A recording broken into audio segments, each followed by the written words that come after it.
You're a car guy here. So this is Project Cheap XK8. And I bought this car very cheap because I bought it disassembled, non-running, took a big risk, got some paint issues, but otherwise the body's in really excellent condition.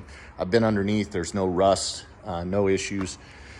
But the car didn't run. Now, the person that owned the car had actually never had it running in the time they owned it. They bought it from somebody else that had it, said it had a battery drain issue, and that they were trying to figure that out. So they took the interior apart and they then it quit running on them. So he tried to get it running, tried to figure it out, wasn't able to figure it out, put it up for sale on Facebook Marketplace. This is where I found it, went and made a deal on the car, took a risk, not knowing, hey, is the engine any good? Is transmission any good? I mean, I looked at the car, couldn't start it, couldn't hear it, couldn't really inspect it very well where it was sitting. So I took a big risk.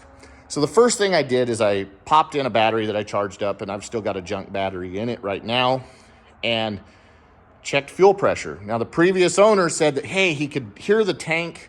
He'd listen to the tank and he could hear the pump running. And I came up here. So if you come up here, and I've got the cover off this side of the engine, which just pops off. It's a plastic cover like the one over there.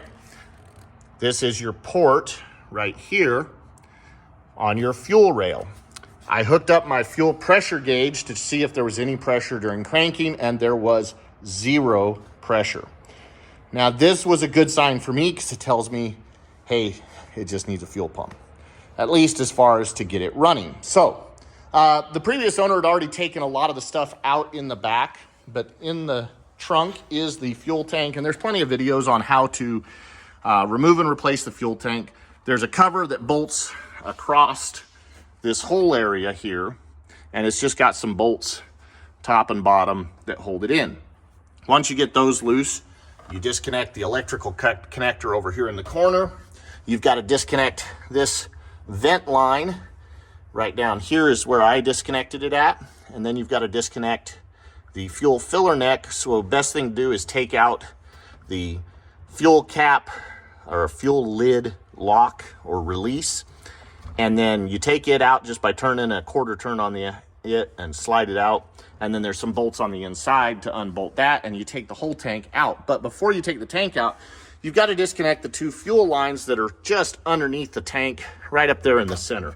And they sit right above the rear end. I've seen videos of guys taking pieces of pipe to make a release tool that they could reach up in there to do it with. I looked at that. I even tried making one, but when I started putting it in there, I just really was like, how am I going to make sure I get this right, get the fuel pump in and out correctly in those lines without damaging them? I said, you know what? I looked at the rear end assembly, and I could unbolt it and lower it without disconnecting everything. It only took about an extra 20 minutes. Lowered the rear end down a little bit, left the shocks still attached, and was able to get up into those lines, disconnect those lines, pull the tank out, put a new pump in. Put the pump in, boom, the car ran. So first problem figured out. The second problem was the battery drain. So I'll tell you about that in another video. You'll see I've still got to put all the interior back together. It looks like an absolute mess right now, but realistically, it's not in that bad a shape. So if you've got one of these that isn't running, instead of just saying that you heard the fuel pump, because I think what he heard was the power antenna and not the fuel pump, check your fuel pressure.